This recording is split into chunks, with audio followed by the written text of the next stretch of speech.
Guten Abend, mīļie draugi.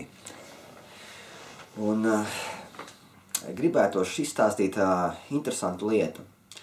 Es biju aizmidzis un redzēju tādu interesantu sapni.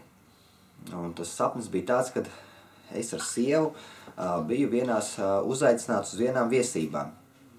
Un interesanti, kad es nebiju nemazām iekšā tajā viesību namā, bet es sēdēju pie sētas. Ārpusē pie sētas, bija apsēdies, šitā te atbalstījies pret sētu, un pretī man stāvēja sieva, šīs mājas īpašniece. Un es sēdēju pie vārtiņiem, kā es saku šajā sapnī, mana sieva bija kopā ar manīm, un šī mājas īpašniece mums stāstīja, cik šausmīgi slikts ir viņas vīrs, un viņa apzīmēja visu laiku to, cik slikts ir vīrs viņas. Ka viņš tāds ir, viņš ir šitāds, viņš ir tāds, un viņa diezgan labu laiku aprakstīja savu vīru, kaut gan es viņu nemazām nekad nebiju redzējis. Un interesanti bija tas, tad, kad viņa beidza stāstīt, viņa iegāja iekšā šajā mājā, kur notika viesības. Un es vienkārši sēdēju ārā, un es vienkārši negribēju vairāk iet iekšā tajās viesībās, jo man reāli negribējās satikt šo vīru. Jo es sapratu, ka tas vīrs ir pats Lucifers, pats vēlna iemiesojums tas vīrs ir. Un man galīgi negribējās iet iekšā tajā mājā.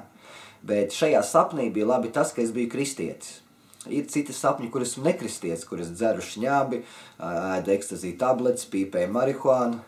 Un tad es no rīta pamosos, es tādās šausmās, es saku, Dievs, es saku, paldies Tev, Jēzus, ka Tu esi man izglābis no šī visa murga šausmīgā, ka es vairāk neatrodos tajā. Un man ir liels prieks, ka es neesmu vairs tajā, kur es biju agrāk. Bet šajā sapnī esmu kristietis. Un interesanti ir tas, kad svētais gars, viņš runāja manā sirdī, viņš saka, ej iekšā šajās mājās, nebaidies.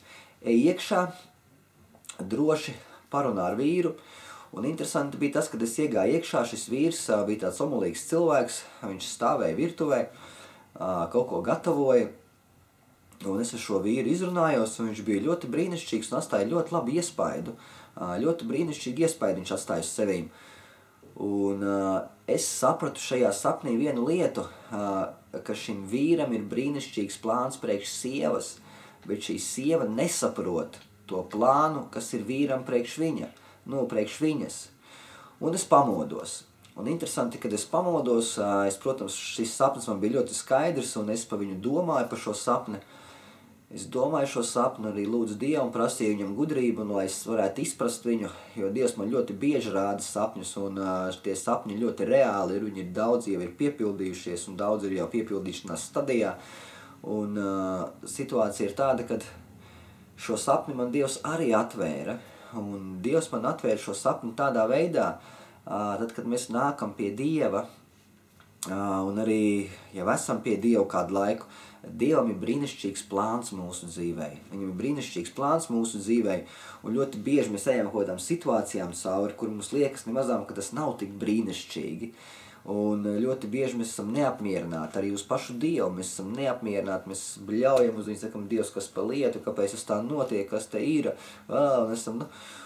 bet lieta ir tāda, ka Dievs man teica, ka viņš grib nomainīt šīs vecās drēbes. Tad, kad mēs esam nākuši pie viņa, mēs esam staigājuši vecām drēbēm, jo tās drēbes ir nostaigātas, un Dievs grib viņas noņemt nost no mums.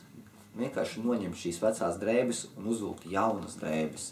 Un ļoti bieži mēs tā esam ieķērušies šajās vecajās drēbēs, ka mēs viņas turam un ne par ko negribam atļaut, lai Dievs mums viņas novelk nost. Mēs esam turam, ieķērušies viņās, cīnamies par visu cenu, sakam Dievs, lai viņš viņas stilizē varbūt tās, lai sveitī šīs drēbes, bet es varu pateikt vienu, Dievs šīs vecās drēbes nesveitīs, jo Dievs grib iedot tev jaunas drēbes. Un es saprotu, ka šīs jaunās drēbes ir jauna domāšana mums, ka mēs atnākam no pasaules, mēs vēl visām pasaules iestrādēm esam un gribam dzīvot pēc tā visa modeļa, kā mēs esam dzīvojuši, kad Dievs grib nomainīt to visu un mainīt šo visu to iestrādi. Un arī tāda interesanta liecība, Dievs man arī pacēla Man nesen te piedzima dēliņš maziņš un bija interesanti. Viņš laikam, kamēr bija vēderā, es tā domāju, viņš jutās diezgan komfortabli. Viss bija viņam kārtībā, neviens viņu netraucēja.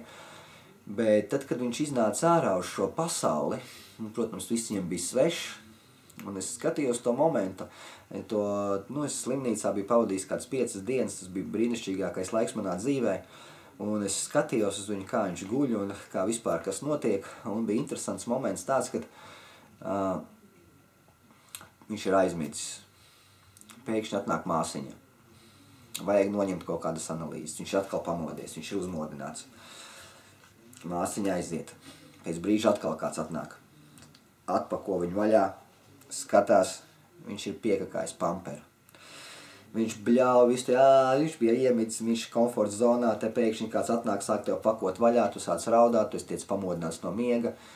Pampers tiek izmests, dibens tiek iztīrīts, tiek uzvilkts jauns pampers, tu atkal tiec iepakots un tu guli. Un atkal ir miers. Pēc brīža atkal tevi ceļ augšā, jo pienāca laiks tev ēst. Un tu visu laiku tiec raustīts, un tev nav miera. Tu it kā esi iegājis mierā, bet tajā pašā laikā kāds tev no tā miera rauj ārā. Un visu laiku tu tiec saraustīts, saprotiet? Es to mazo skatos, viņš jau nesaprot, kas pa lietu. Tā viens atnāk viņam analīzes noņem, tad otrs pēc tam aiziet viņu nosver. Un visu laiku viņš tikko iekrīt kaut kādā miegā, visu laiku notiek kaut kāda tusēšana, visu laiku tādā veidā. Un es saprotu to, ka arī mēs esam Dieva bērni, tikai garīgi bērni. Un Dievs ļoti bieži grib novilkt mūsu drēbes un pārmainīt mūsu drēbes, iedot mums jaunas drēbes. Un es domāju, ka vajag atļaut Dievam darboties un galvenais vajag padoties. Padoties Dievam, uzticēties, ka viņš zina, ko viņš dara. Bet ļoti bieži tas, kas notiek mūsu dzīvē, liekas galīgi nav patīkams. Bet tas viss, kas notiek mūsu dzīvē, tas ir Dievs. Un viņš zina, ko mums vajag. Un viņš strādā pie mums un galvenais uzticieties un nebaidieties, jo Dievam ir labs plāns. Dievs grib nomainīt kā to pamperu pret jaunu. Lai Dievs jūs sveitī. Uz redzēšanos!